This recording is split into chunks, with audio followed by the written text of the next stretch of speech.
حضرت محدث ابن جوزی نے لکھا ہے کہ حضرت حبیب اجمی ایک بزرگ تھے، ان کے پاس ایک شخص اکثر آتا تھا، بڑا مالدار تھا، ایک ہی بیٹی تھی، وہ بھی ٹانگوں سے معذور تھی۔ تو آپ اکثر اس کو کہتے کہ تو توبہ کر، اللہ کی بارگاہ میں رجوع کر۔ ایک وقت ایسا آتا ہے کہ پھر انسان کا جب کوئی اپنا نہیں رہتا پھر اسے مصلی یاد آتا ہے، لیکن اگر مصلی کی عادت بچپن سے پڑ جائے نا تو پھر ذرا آسان ہوتا ہے اللہ سے دل لگانا۔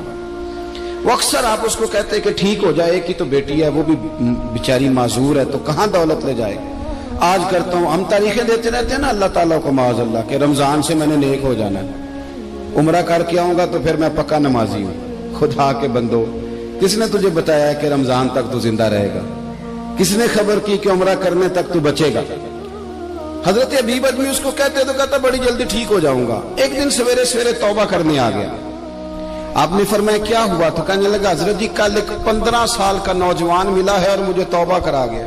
مزہ ہی اس عمر میں اللہ اللہ کرنے کا، نبی کریم سے محبت بھی کرنی ہو تو یہی عمر ہے۔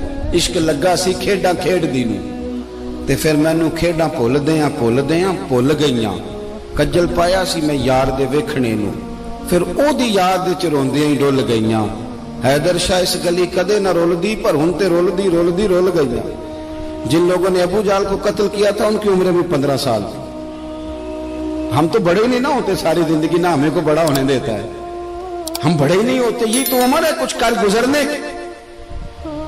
15 سال کا نوجوان توبہ کرا گیا تو حضرت حبیب اجمی کہنے لگے وہ کیسے؟ کہنے لگا حضرت جی میں کل منڈی گیا تھا، مجھے کچھ سامان خریدنا تھا، تو بغداد کے بازار سے میں نے مچھلی خرید لی 10 کلو، باقی بھی سامان تب خود لے جا نہیں سکتا تھا۔ تو مزدور آپ کو پتہ ہے بیچارے آج بھی سڑکوں پہ بیٹھے ہیں، تو مزدور بیٹھے تھے تو ان میں ایک نوجوان 14-15 سال کا، چہرے پہ بڑی روشنی۔ میں نے اس کو کہا بیٹے مزدوری کرو گے؟ کہنے لگا حضور مزدوری بھی کرتا ہوں، پڑھائی بھی کرتا ہوں، اور جو اللہ کو منظور ہو اس کی عبادت بھی کرتا ہوں۔ میں نے اسے کہا کہ یہ میرا سامان ہے فلان جگہ پہنچانا، کیا لوگے؟ کہنے لگا 3 دینار مزدوری۔ سودا طے ہو گیا، اس نے سامان اٹھا لیا۔ کہتے ہیں رستے میں ظہر کا وقت ہو گیا، کہنے لگا چچا اگر اجازت ہو تو نماز پڑھ دو۔ 15 سال کا جواب۔ کہتے میں رکھ کے نا وہاں سامان تو پھٹے پہ بیٹھ گیا، وہ نماز پڑھنے چلا گیا، باقی لوگ دیر سے آئے، وہ بچہ جلدی آ گیا۔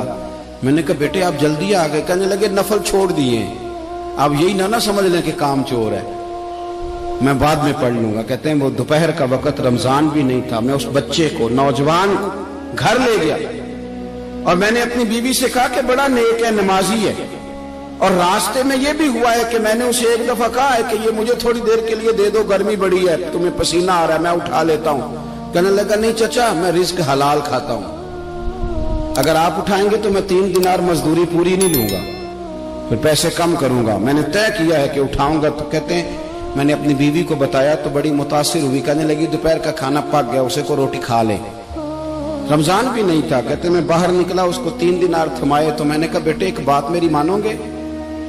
کہنے لگا بتائیے۔ میں نے کہا کھانا پکائے کھا لو۔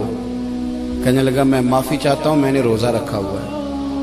حضور نے حکم دیا، حکم نبی کریم نے حکم دیا، بخاری مسلم کی حدیث ہے، فرمایا نوجوانوں اگر تمہارے پاس طاقت ہے تو نکاح کر لو ورنہ روزے رکھو۔ حکم دیا، یا نکاح اور یا روزے، یہ سرکار کا حکم ہے۔ بھائی نفلی روزہ نفس کی قوتوں کو کچلتا ہے، انسان میں نورانیت اور روحانیت لاتا ہے۔ کہتے وہ کہنے لگا میں نے روزہ رکھا ہے، میں اور متاثر ہو گیا۔ میں نے کہا اب کیا کرو گے؟ کہیں اور جانا ہے؟ کہنے لگا نہیں، میں جس دن 3 دینار کما لیتا ہوں پھر میں مزید لالچ نہیں کرتا، باقی وقت یا قرآن مجید پڑھتا رہتا ہوں یا نبی پاک پہ درود شریف پڑھتا رہتا ہوں۔ آپ بتائیں؟ تو میں نے کہا کہ افطار میرے ساتھ کر لو۔ کہتے ہیں میں اسے مسجد چھوڑ آیا اور خود میں لوٹ آیا۔ افطار کے بعد میں اسے لایا، کھانا کھلایا، عشاء پڑھی، اس کا گھر دور تھا، میں نے ڈرائنگ روم کھول دیا، بیٹھک کھول دی، وہیں وہ سو گیا۔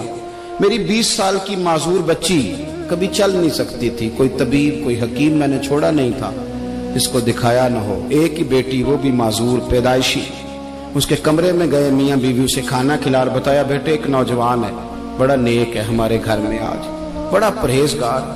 پتہ ہے حضور نے کیا فرمایا؟ نبی کریم فرماتے ہیں جب نوجوان اٹھ کے تہجد پڑھتا ہے نا، نوجوان تو اللہ فرشتوں کے سامنے اس نوجوان پر فخر فرماتا ہے.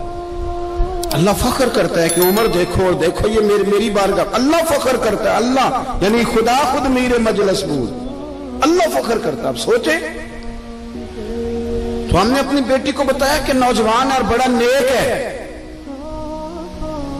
تو کہتے ہیں وہ کھانا کھلا کے ہم واپس آ گئے. آدھی رات کا وقت ہوا تو دروازے پہ دستک ہوئی. بچی اپنے کمرے میں سو رہی تھی, ہم اپنے کمرے میں, وہ بیٹھک میں. گھبرا کے اٹھے کہ اس وقت کون ہے دروازے پہ؟ تو بیٹی کہنے لگی ابا دروازہ تو کھولنا. کہتے ہیں دروازہ کھولا تو 20 سال ہو گئے تھے بیٹی کو, کبھی اس نے چل کے نہیں دکھایا تھا, کبھی دوڑ کے ادھر جاتی کبھی ادھر آتی. کہتی الحمدللہ اللہ نے میری ٹانگیں ٹھیک کر دی. ہم دونوں رونے لگے, اے اللہ تو کتنا کریم ہے, کیسے ہوا بیٹے سارا کچھ؟